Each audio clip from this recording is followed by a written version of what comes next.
As rumors, questions, and answers all continue to speculate, we as fans are starting to get delusional about who the Cavs should get rid of, who the Cavs should acquire, and if it's even possible for them to acquire some big names that we are asking for.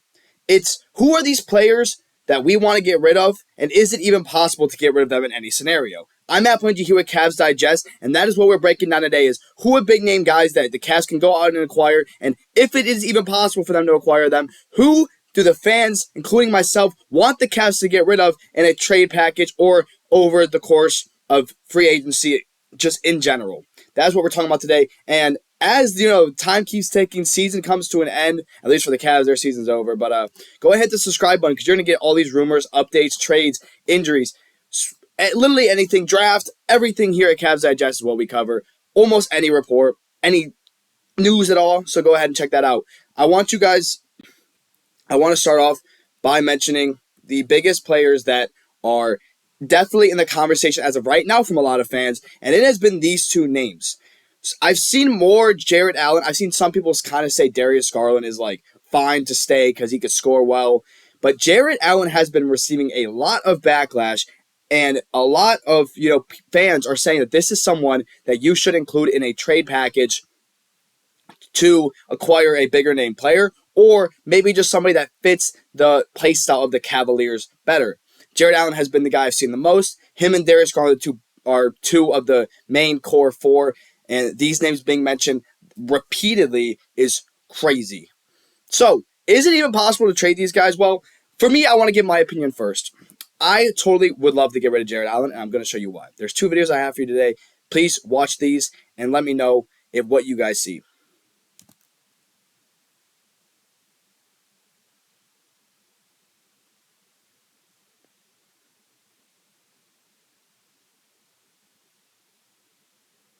Cavs are up by 19. I get to watch this in person, by the way. Cavs go up 19. Tyrese Halliburton just hits a bunch of threes in the second quarter, and that was one of them. Just the total lack of effort when you're going around a screen. The Cavs have to either just full switch or hard hedge, and you're just backing up on a guy who's hit multiple threes already.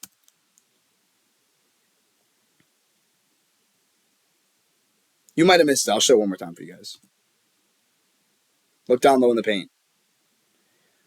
Jarrett Allen has a box out on Miles Turner and just gets tossed. Just gets destroyed. Are we serious, Jarrett Allen? This is the effort this guy gives in the playoffs. Not only that, it's not even effort. Effort is one thing. Just consistently being soft.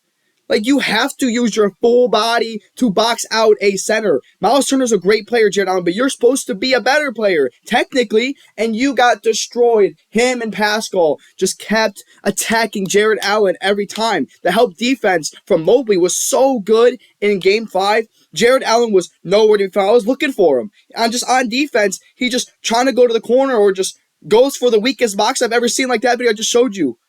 So I totally understand why fans have been hating on Jarrett Allen, and I totally get why they're asking him to be included in a package. I want to mention one thing, just kind of in general. This is the second apron thing. Billy made a great video covering this, but I'm kind of just going to show you guys why we are getting delusional about things. So the second apron is a threshold for teams above the luxury tax. So basically, if you have a previous salary cap and you go above it, the second apron comes and it hits you and you can't do anything. Look what you can't do. Mid-level exception, sign and trade deals, send out cash and trades, any first-round pick beyond a 6-year frame, contracts and trades, any trade must be equal or less than, cannot trade multiple players in a single deal, and cannot use prior trade exceptions. So yeah, the Cavs are screwed. I wouldn't say screwed because obviously they just won 60-plus games, but this says a lot because the main package people are talking about is Darius Garland and Jarrett Allen. So let's kind of look at Darius Garland. Let's see, has he been that bad in the playoffs? Does it make sense to get rid of him? Here you go.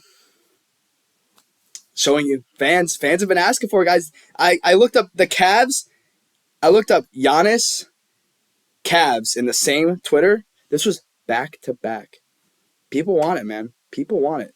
One was earlier in the second round. One was right after the Cavs lost Game 5. And then I was at the game, and I was literally talking to my friend, and we both agreed about it. And then a fan walks by us. He goes, yo, Jarrett Allen, Darius Garland, and Truce or Okoro for Giannis. Like, people are seriously asking for this, guys. Like, we seriously are. Unfortunately, it's just impossible, as I showed you with this. And Billy made a great video on that last night. Please go check that out to get a better understanding of the second apron and why the Cavs cannot acquire everyone. So let's now switch things over and kind of focus on Darius Garland here. We talked negatively about Jarrett Allen. Now let's go to Darius Garland. So these are his playoff performances just over a period of time. It's pretty embarrassing, actually. And you might be like, oh, it's not that bad. Well, against the Pacers, he had 2 games under 12 points. He had 1 game above 20. And then if you look at that Magic series, you see there's a 12-point game. He was so bad that whole series. Like, I was literally looking at stats. I should have bought the whole picture, just the Magic series alone. He was terrible in that series. Donovan Mitchell went for 50 and the Cavs lost in that series. He was so bad. But you see it, he went for 12 in that game. Look at the Boston games. A lot of those no Donovan Mitchell players are missing. You have to step up. Look what he does. Nothing. Had a 30-point game. Good. 15, 14, 14, 11. He's a really bad playoff performer, guys. Like, Darius Garland is not good in the playoffs, and this shows so much. This is why, when I was thinking, Giannis being a free agent, he played good against the Heat that one game, by the way, but before his game 1. But before, like, once I heard about the Giannis stuff, I was like, can the Cavs get him if the Cavs, something goes wrong with him? Like, if the Cavs go soft again, after game 1, I was like, yeah, let's start talking about Giannis. Let's start talking about it. Then this whole second apron stuff, and just threw it all for a loop. Again, Darius Garland, these are his playoff stats. He averages... So 20.6 is the 20.6 is the 2022 season. Then that's 2022, 23, 2023, 24, 2024, 25 at the bottom. So he literally averaged 16 last year in the playoffs, which is just horrible. Again, the Magic series and the Boston series, we only played 2 series. This year we also played 2 series. He played not that many games, but he was not good at all except game 1 against the Heat. And then the year against New York, it's only 5 games played, but that was against New York. He actually didn't do horrible, but he was still really, really soft, getting destroyed by Jalen Brunson, so it didn't matter. So this guy's a bad playoff performer, and that's the one thing the Cavs need. We don't need regular season guys anymore. This is a team that is competing at the highest level of basketball consistently, and they need to get over this hump of making an Eastern Conference Finals. Once they get past the second round hump that they can't quite beat, I can see this team winning a championship, but it's about how they can go. Can they get Giannis? Like, right now it's basically impossible to acquire Giannis. So we are delusional about asking for Giannis. There's other solutions we have to go about. And do you want to know a weird solution that I have for you guys? Head and strength conditioning coach. He's been, Derek Millender has been here since 2013, I believe. He's been here since 2013. Obviously worked with LeBron. He needs to lock in. Like, I'm being serious. Our best solution should be to hit the weights and get stronger, get less soft, get physical. And that includes Kenny Atkinson, the whole coaching staff.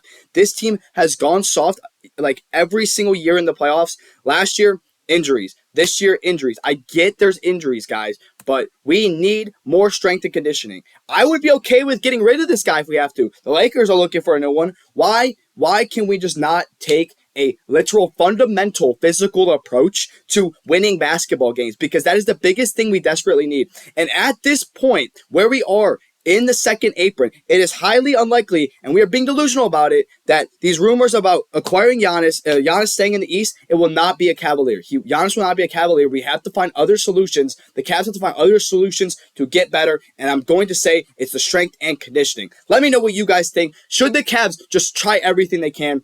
What do you guys think about getting rid of Darius Garland and Jarrett Allen? Because I'm kind of big on it. Again, I would love Giannis. I would love for Darius Garland to go in a package for Giannis. Darius Garland and Jarrett Allen, me personally, I would be totally okay with getting rid of them. But what do you guys think? Let me know in the comments. And as always, what is the one solution that you think? Today's question for me is, what is the one solution the Cavs should do? I say it's strength and conditioning. They need it so desperately. And as always, thank you guys for joining me at Cavs Digest. Subscribe for more updates.